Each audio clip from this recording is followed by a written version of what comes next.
Now that we're on the motherboard, first thing is I left the wrapper on because I hadn't yet put on my anti-static wrap. So hard drive you can get away with pretty easily without doing it. This is when it gets sensitive. This, the memory and the CPU are very sensitive to static shocks. So we'll go ahead and take it out of the wrapper. Make sure you don't snag on anything. All of these things are very sensitive.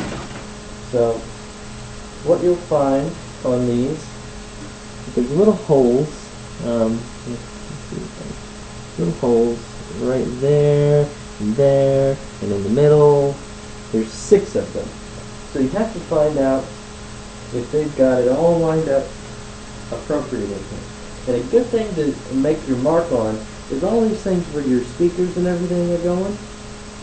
That's going to be lined up with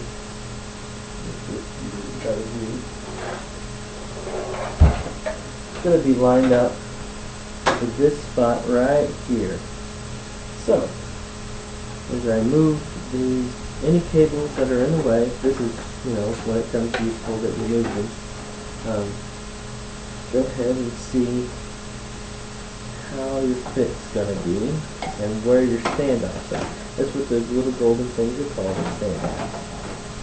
So it looks like they've got it pretty much prepared for this type of computer. So the next thing is, got to attach. With every motherboard, they send you a specific one. They're pretty close to each other, but if you ever swap out motherboards, you'll find that maybe it's not working out quite right. So what you do, going to move your motherboard off a little bit and make room, and then you push in from the inside to the out, push out from the inside rather, and you'll lock this into place.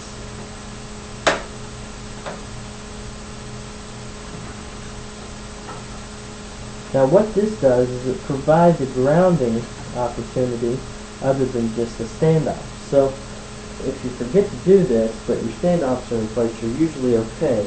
But if you forget to do both or don't have enough standoffs, it makes it much more susceptible to static shock. So now we're getting to the point where everything's got to line back up. This gets a little more sensitive and tedious.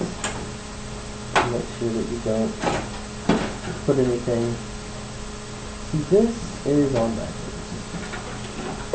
And once again, showing you that there's only 2 ways this can go on. I picked the wrong way. You know the old adage, measure twice, cut once? Well, I'm not following that very closely. I need to.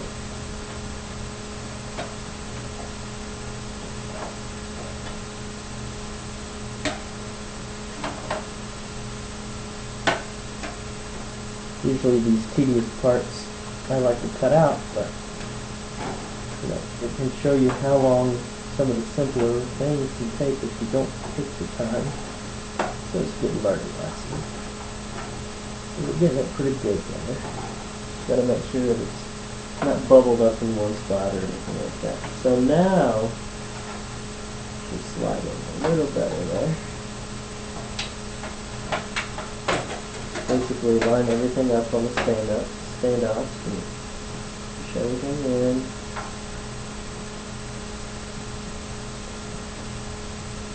Everything has a spot. You want to make sure nothing's in the way of where anything is plugged in. That looks pretty good. So now, get your screws for your standoffs. Make sure you pick the right. You get a lot of different screws and everything. Give me a second, I'll get everything lined back up again.